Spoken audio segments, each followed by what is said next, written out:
Welcome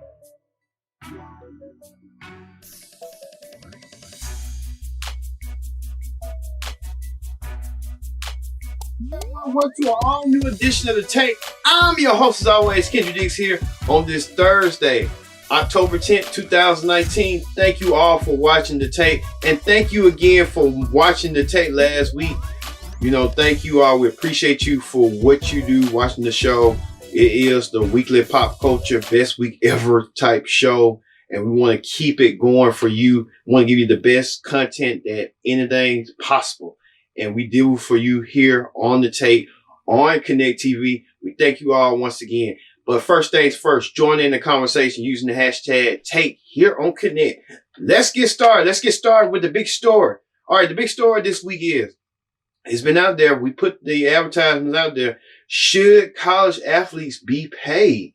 That is the ongoing debate that's going on across the country as California Governor Gavin Newsom signed into law that college athletes should be paid. Now, this whole thing escalated so long ago, where it's been an ongoing debate for so long. Well, let's get you up to speed on this little education on how this all transpired. Watch this. For a multi-billion-dollar moneymaker. And for the past quarter century, advocates for athletes have fought to get players more compensation.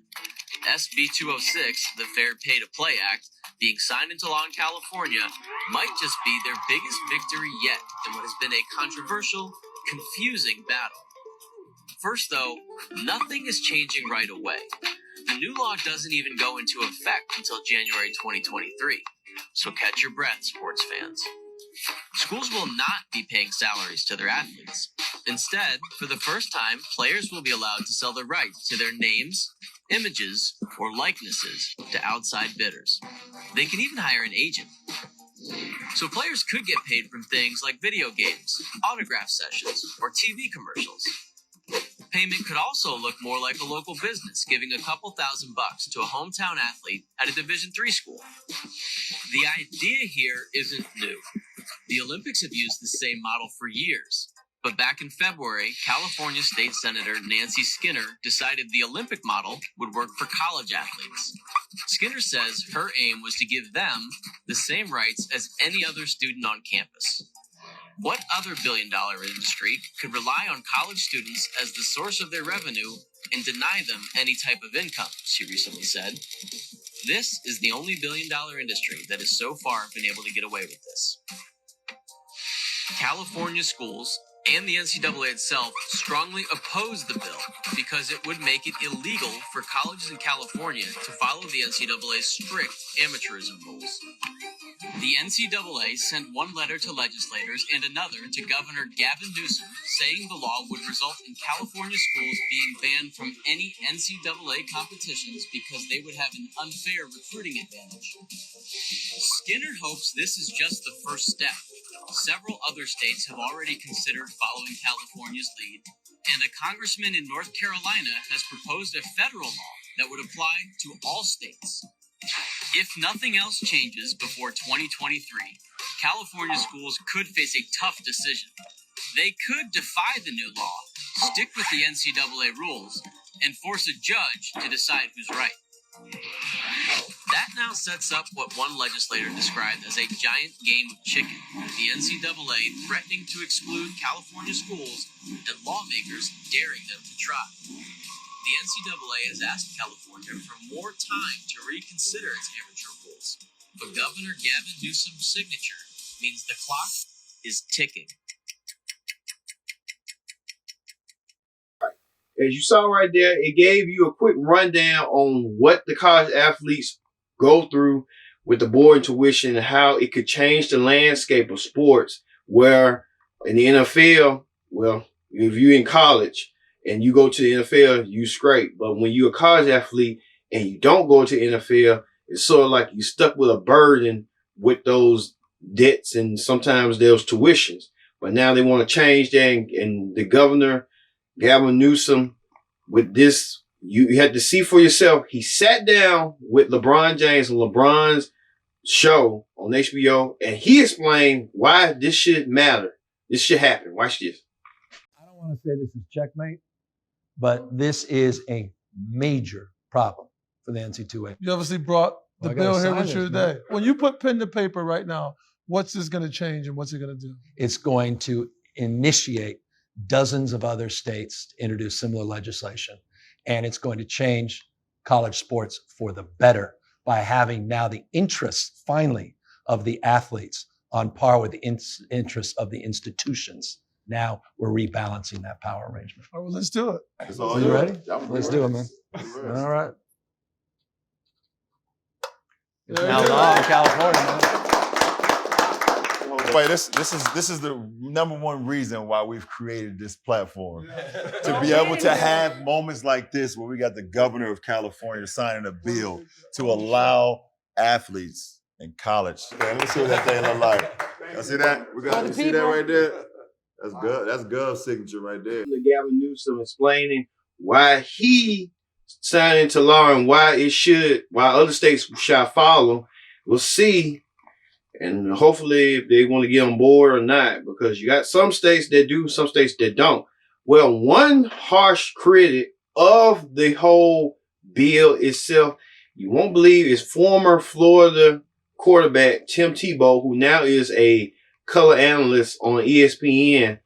Tim Tebow gave his remarks on this comment. Watch this. I have a little credibility and knowledge about this because when I was at the University of Florida, I think my jersey was one of the top selling jerseys around the world. It was like Kobe, LeBron, and then I was right behind them, and I didn't make a dollar from it. But nor did I want to, because I knew going into college what it was all about. I knew going to Florida, my dream school, where I wanted to go, the passion for it, and if I could support my team, support my college, support my university, that's what it's all about. But now we're changing it from us, from my university, from being an alumni where I care, which makes college football and college sports special, to then, okay, it's not about us, it's not about we, it's just about me. And yes, I know we live in a selfish culture where it's all about us, but we're just adding and piling it onto that, where it changes what's special about college football. We turn it into the NFL, where who has the most money, that's where you go.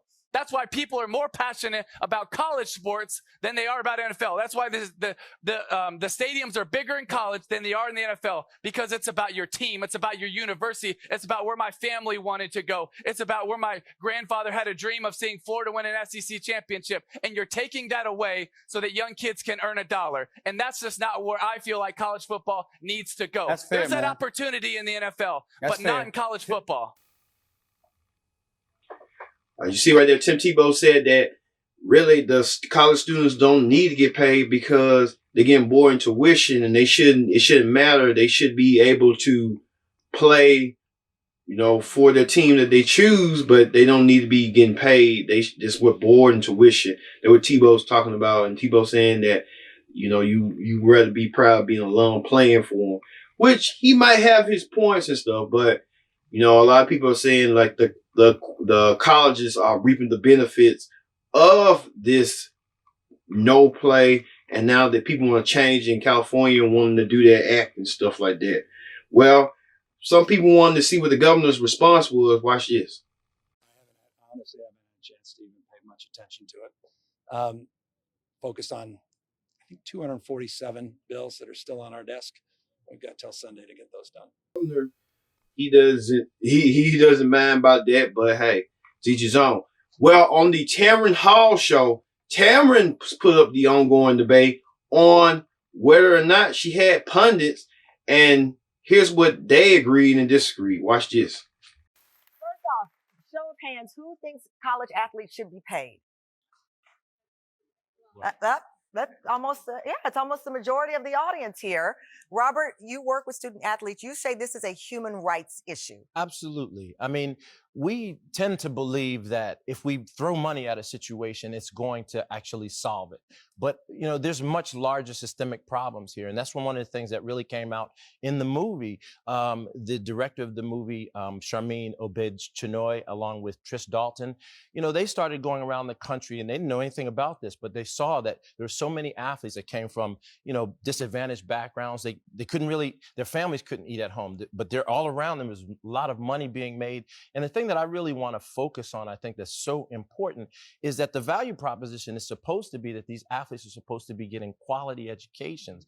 And many times what we're looking at is they're coming out of school with inferior educations. And so that, to me... So who's to blame for that, then? Well, I think there's a whole host of people. But if you recruit a young man or a young woman into a school and say that when you come play for us, what we're going to give you is ensure that you have a meaningful education that you can then go out into the workplace and make money for. But you have situations like you've seen all over the country where athletes wind up taking bogus classes, getting steered into majors, and in some instances, even today in some of the classes I have, they can't read. That is not a good situation that we should be promoting and thinking if we just pay them that somehow or another, all of those things will go away. Can go and sell their composition and still keep their scholarship. Mm-hmm. Are they being treated different? Why are the athletes who are on scholarships being treated different than any other student at that university on a scholarship? And that's fair. But why? May I? Yeah, sure. My question I'd ask you is, why are students, as a general population, being saddled with debt today? Debt but now you're going on Bernie Sanders. I'm trying to keep it to this one issue. I hear you, but what I would respond is, we're trying to compare issues, and what I'm saying is that the student body, as a general matter, is saddled with student debt. It is a national crisis, and right now we're talking about paying student athletes when it actually, as a matter of fact, will come at a cost to student athletes that we don't like to think about. Right. The truth is that the last segment ended with, we think that men should be paid. We think that these young men should be paid. And I want everybody to listen. No, that's not fair. But you said athletes. No one singled out. I know you're concerned about the gender equality of it. I am. But that's not what she said. She said student athletes, Oh, not okay. men versus women. And I know that you are concerned that this could give male athletes an advantage if we start paying. I do. But male athletes in general, Venus and Serena Williams fought so that female tennis stars could make money. We know that Megan Rapinoe is fighting. We know the WNBA has. So that still is a larger societal question to deal with. So why bring it to college? That's my question. All right, as you saw right there, Tamron Hall trying to correct one pundit, and then about the college play, student athlete getting paid. But hey, it's you out there. You all out there have a choice. And if you think the college athlete should get paid or should not, let us know. Leave a comment. Hey, we love comments here on the take, and hey, we'll go from there. All right, move over to in other news, in celebrity news. Tyler Perry opens his grand studio in Atlanta. Celebrities and megastars attend this extravaganza event. Let's take a look at how this all transpired. Watch this.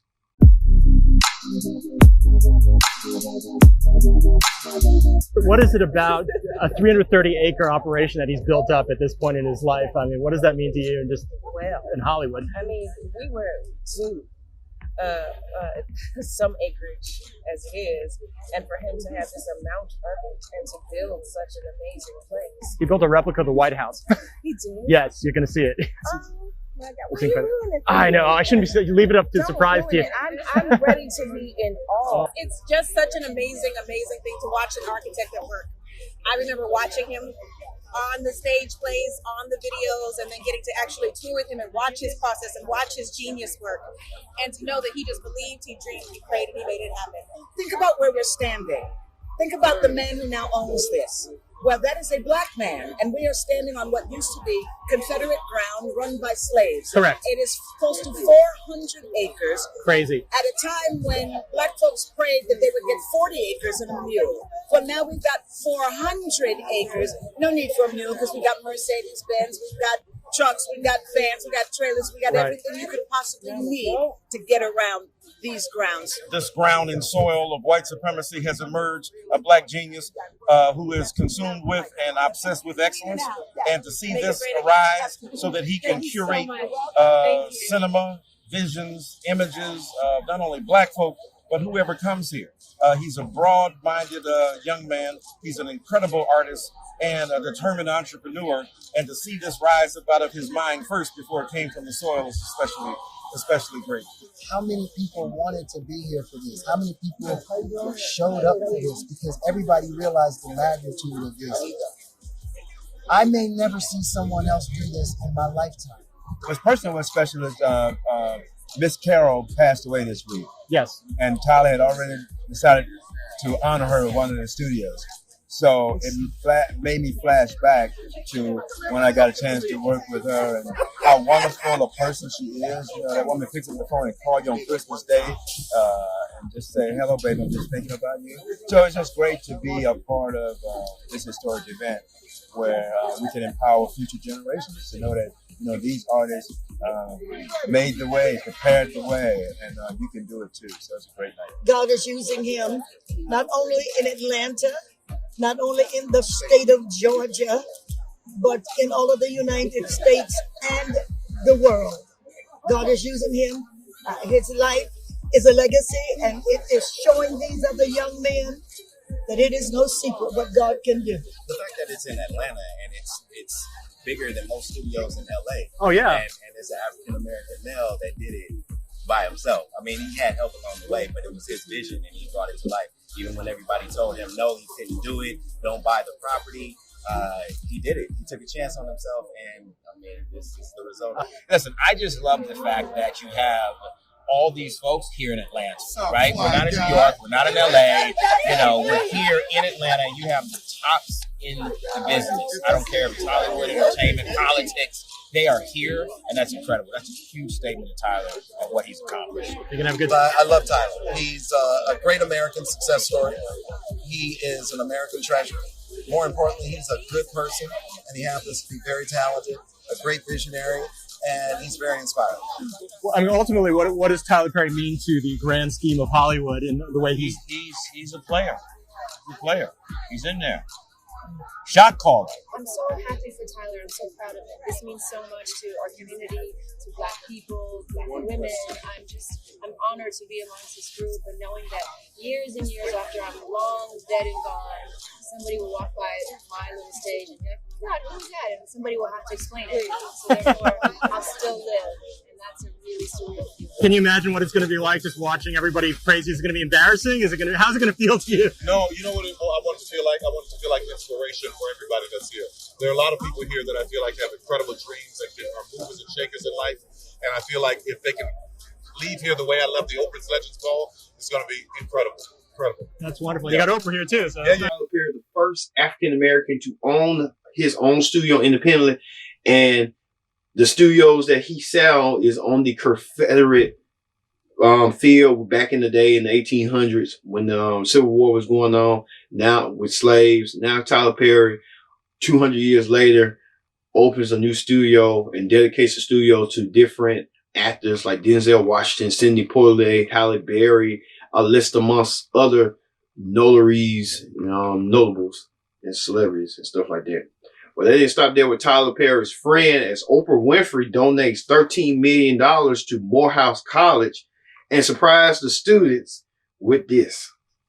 Celebrate the opening of movie mogul Tyler Perry's new studios. But on Monday, she spent a lot of time at Morehouse, including with some of the 600 young men educated through her last scholarship donation of $12 million. This time, she actually topped that, giving $13 million, as announced on the Morehouse College website. Oprah's first gift came back in 1989. She says she realized, it's been a minute, and decided to donate again. Here's a clip of what she said, given to us by Morehouse College.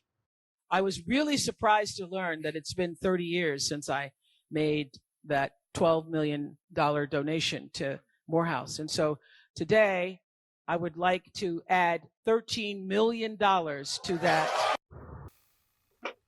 All right, Oprah Winfrey giving out $13 million. She didn't do this donation in a long time. It's been 30 years, since 1989, that Oprah donated some money. Now she donated some money back, paying it forward.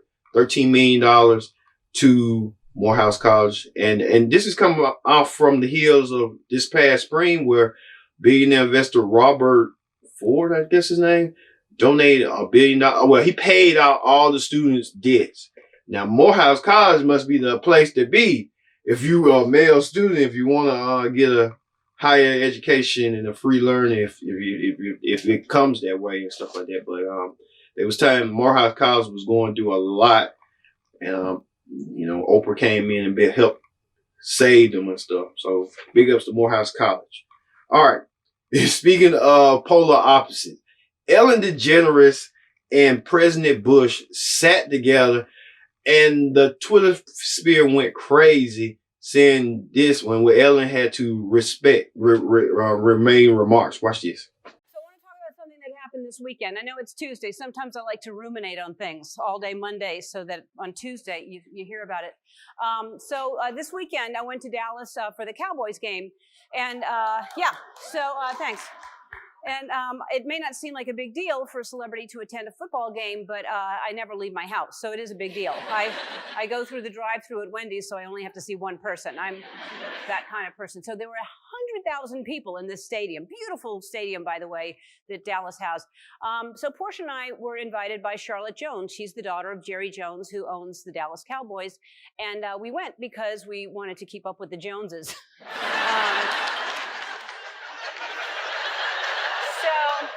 So anyway, so we get to sit in this very fancy suite because, he owns the whole place. So his suite is fancy, and he's got fancy friends.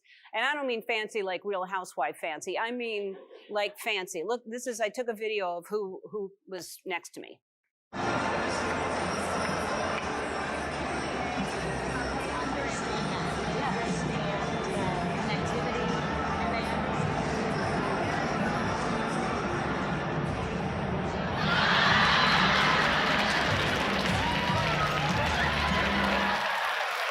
Yeah, fancy. So that was Portia, and that was Charlotte. All right. And sorry that Ellen had to explain why she was sitting in President Bush. She was invited by Charlotte Jones, the daughter of Jerry Jones, the Cowboys owner.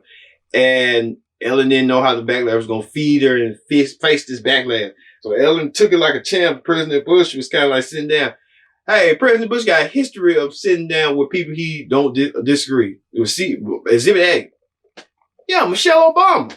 So I don't know why these folks, hey, it's just this world. I guess people just don't realize like you can agree to disagree and leave it like that in that manner. So hey, that's how it be. That's how it be. All right, Jeopardy host Alex Trebek. He's saying that he might not be doing Jeopardy longer due to his chronic cancer. Let's check on what Alex Trebek is talking about. Watch this. TV legend Alex Trebek in the battle of his life, now expressing some doubts about sharing his struggle with cancer. I have some regrets about having gone public with it. I have become, in many ways, the spokesperson for pancreatic cancer. It's tough sometimes trying to be as optimistic as you can, and I don't know if I'm strong enough or intelligent enough to help alleviate some of that despair. Trebek betrayed no second thoughts about how he lived or the prospect of dying. Hey, I've lived a good life, a full life, and I'm nearing the end of that life. So if it happens, it happens. And why should I be afraid of it? Trebek going through his second round of chemo, realistic, but maintaining his trademark sense of humor. It does bother me that I might pass on before I get to have a grandchild. Hint, hint.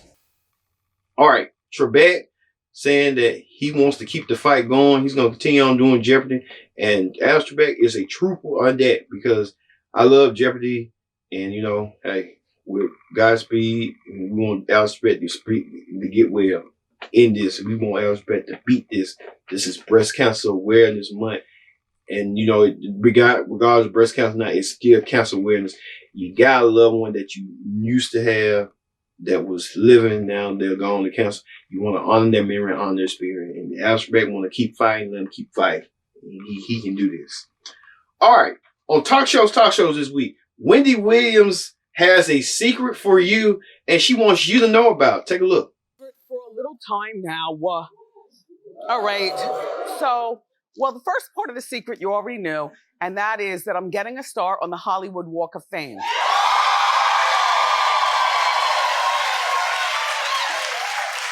I can't breathe. I can't tell you. I can't breathe. Norman at wardrobe is busy getting me the biggest poof he could possibly. I mean, excuse me, Willie. Good morning, Norman. Good morning. Willie is busy getting me the biggest poof or whatever he's going to get me as pot. I just told him I want it poofy and plunging. Right? So here's the thing. It'll be and we've counted it down in the Bureau, they counted down, the 2,677th star. Now, in the bigger scheme of Hollywood, I would have thought that there were way more than that. I mean, have you ever been outside and on the sidewalk and walked that? Like, I've walked it before. It just seems like impossible. First of all, that there's only 2,700 and whatever I just said to you.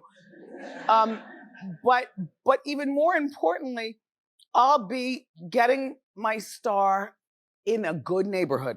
Cause no. Wait, hold on now.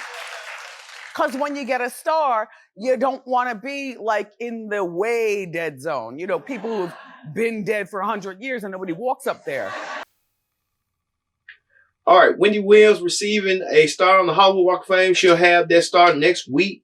So Wendy Williams, I guess being on, gossiping about people's lives and talking about people gets you a star. Well, hey, sign me up. Hey, we do this on this show, but we don't gossip, but we just tell like it is. It's a weekly pop culture show. But congratulations to Wendy Williams in order. I guess all those years of headaches and pains and gossip got her to a Hollywood Walk of Fame star. Boy, oh boy. All right, on Scrayhead, Kiki, and Sarah. Why call Scrayhead Kiki and Sarah? It seemed like they got Sarah, Scrayhead, Sarah, and Kiki. I just renamed it for you. All right, the host welcomes rap pioneer Lil Kim to the show, and she talks about her mentor, the notorious B.I.G., and her plans for being the BET Awards Lifetime Achievement Award winner. Take a look. Something that we really, talked about doing for a long time, Mm-hmm. but we started it with the Biggie dinner. So Yeah, so you did the Biggie dinner in May? Yes. For his birthday? For his birthday. What made you want to do that? What decided to do it now? Well, because I felt like it was a way of mending Biggie's broken heart. Because the family had been so broken apart for so long. And, The Bad Boy family. Kind of, yeah. The Biggie family. We call it the B.I.G. family. Okay. And, And so I felt like it was time to mend his broken heart and put it back together. So, we could just be one big happy family and continue Biggie's legacy. Yeah. Without a doubt. When you think about that legacy, because I know you started your career with me. Y'all started your career together. Yes. When you think about his legacy, what is the main thing that you want to continue on when you think about that? Just how great he was, how great of an artist he was. He was a genius, in my opinion. So he started a lot of things. Yeah. He needs to be remembered for his greatness. I mean, he was a lyrical genius. He made it good. He made big guys feel sexy. Okay. And I love that. All right, Lil Kim back trying to promote the BET Awards. Lil Kim with all those, when she first came out, she was a beautiful young lady. Now she just get on the verge of being the cat lady now. You know what I mean? All right. On Dish Nation this week, the game reviews Tracee Ellis Ross's version of her 10 Commandments. The 10 Commandments. See what they talking about. Watch this. Beautiful, honey, like the lovely Tracee Ellis Ross, then you're going to have to follow 5 commandments. All right, what are the 5 commandments? That's right. The actress Honey took to Instagram to give her fans the secret ingredients on how to stay snatched. Take a look. 5 commandments for staying young. 1, giggle as much as possible. 2, get your sleep. Gotta get your sleep. People say sleep when you're dead. I don't agree. Sleep when you're tired. That's what you do if you can. Drink so much water. Like, seriously. Hydrate, hydrate, hydrate. 4, have as much sex as possible. Sorry, Mom, but it's true. Brings out the best in your skin. And 5, love with a full and open heart. You'll stay young forever, I swear. I think I'm doing pretty well. I think I'm doing most of those things. Heidi, I don't know if you're doing it well. If you don't snort at the end of saying have good sex, she's like, have good sex. That's some good sex She right looked like she there. was enjoying herself. Yes. I want to know where Tracy Ellis hangs out at. So if you had to give one commandment to add to Tracy's about how to stay youthful, what would you add to the list? Why is that a good question? Oh, yeah. I would He say said never stop going out, because the other day I was going to see Rod Stewart and Jeff Beck, and then the line to get in, and I was like, hey, remind me never to do this again. But then once I got in, I was like enjoying myself, and it was awesome, and I was at a concert. Nice. So never stop going out. I mean, Heidi stopped going out 15 years ago. She has the CAT scan of an 85-year-old woman. Yeah, I hate it. I hate going out. I hate being out. I want to be home. Right. A cat, or an 80-year-old woman or a cat. I would say hang out with young people. Yes. Yes, I would say that. My assistant is young. Yeah. My sister is 10 years, she's 7 years younger than me. I hang out with her friends, and I know all the young lingo. I know all of it. Like, I feel young when I'm with them. That's why on Sundays you can find me at the McDonald's Play Place, because I'm just trying to stay young. Not that young, Frank. Too young. You're going to catch a case. I love it. I love it. Yeah, Tracy Ellis Ross talking about the 10 Commandments. Ain't this like, thou shalt not lie, cheat, or steal?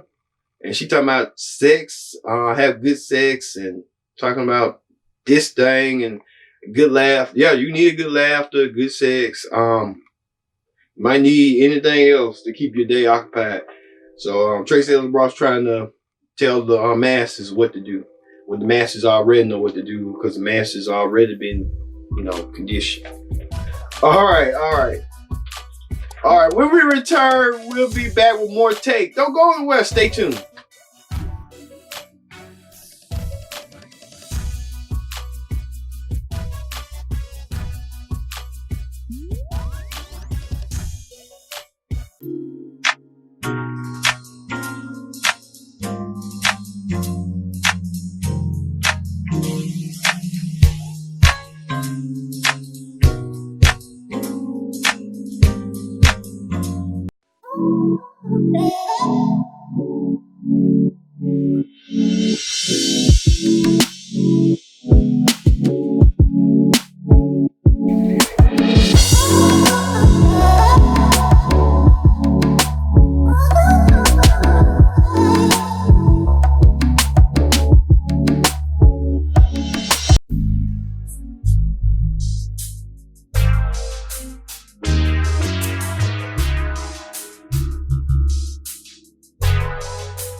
Take. I'm your host as always, Kid.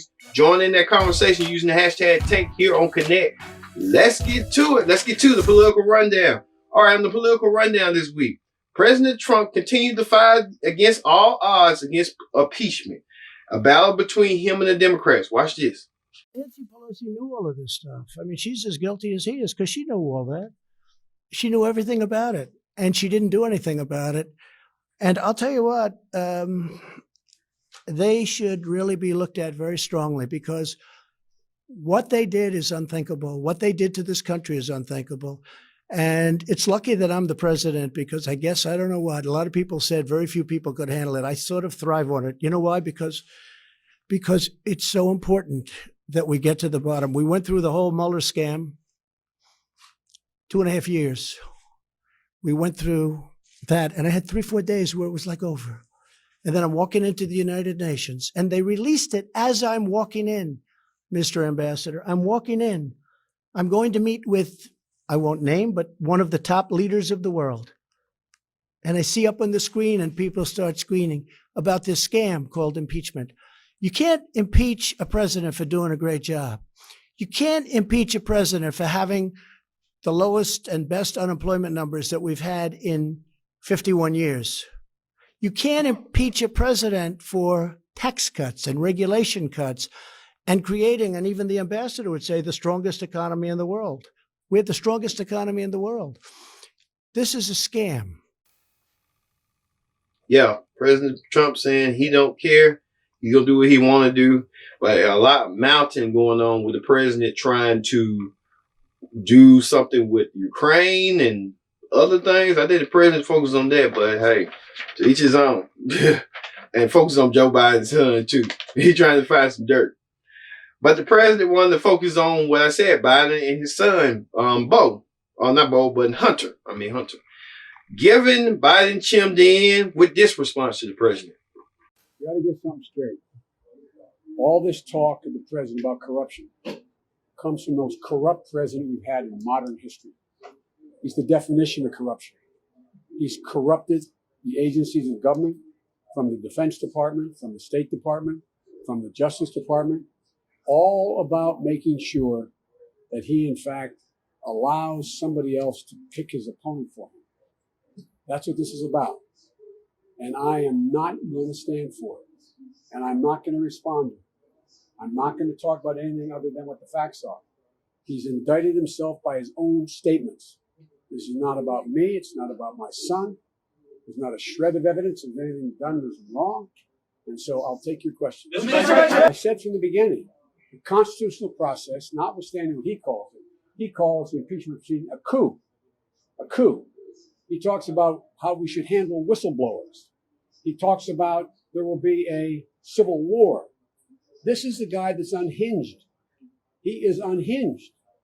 I worry about what he's going to do, not about me or my family. I worried about what he'll do in the next year of the presidency as this thing continues to rot on his watch. Let other people decide who the candidate is going to be. But the fact of the matter is, I worry, and you do too in your heart. The fact of the matter is, you wonder what this guy's going to do. Have you ever seen, rhetorical question, a president ever so unhinged as this guy is? That's what worries me. Let the House focus on what they're focusing on in the Senate, and I'm going to go out and I'm going to beat him on the merits. Thank you. It's a war of words. Now they just need to come on. Let 2020 come on in and let's see this election. Let's see this all play out, because this is going to be Trump versus Biden. I can see it. I can sense it. It's just there, and people just anxiously awaiting for this moment to happen. It's going to happen when you don't least suspect it. I'll be surprised somebody else win the nomination. Believe me. All right. Let's move over to on the reality show clip down. All right. Imagine $750,000 of jewelry was stolen in your Lamborghini, and you wondering, is this an inside job or what? Well, this happened in case for Tamika Tiny Harris, wife of T.I. and reality show T.I. Family Hustle. You won't believe what? Let's take a look at this clip. Singer Tamika Tiny Harris says someone stole $750,000 worth of jewelry from her Lamborghini parked outside of a Midtown bar. She's married to rapper T.I. This Instagram video shows him giving her a diamond necklace for her birthday, just to give you an idea of the type of jewelry she owns. Channel 2's Audrey Washington is live at the bar where Harris says the theft happened this weekend. Audrey. And I just wanted to set the scene and show you. Look right here behind me. See how all these cars are parked in front of the bar? Two sources told me this is how the cars were all parked outside the bar here last night. Tiny Harris, T.I.'s wife, told police she returned to her Lamborghini and found a bag full of her jewels gone. I've seen that they do have a lot of, jewelry and stuff. And nowadays, that's a big thing to have a lot of jewelry. Rapper T.I. and his wife, singer Tamika Tiny Harris, have never been the couple to shy away from shiny, expensive things. Take a look. This is video the rapper posted to Instagram this summer. It shows the kind of pricey, unique jewelry Harris owns. But Harris claims some of her jewels are gone, stolen, she says, from her SUV. Sunday night, while at Bar El Mafi in Midtown Atlanta, Harris told police she returned to her truck, a yellow Lamborghini SUV, much like the one pictured here, and noticed a blue velour bag missing from the middle console. That bag, according to Harris, contained a jaw-dropping $750,000 worth of jewelry. I just can't believe that. It just seems a little, maybe it was targeted. Police say there were no signs of a break-in or damage to the $200,000 SUV, but Harris told police she believed someone took the bag from her Lamborghini. I think you're always a target. If you do like drive something and people know that you're wealthy. Monday, I spoke with two sources, one an APD source who was at the bar Sunday night. They both told me there was security in the parking lot and that they did not witness anything suspicious.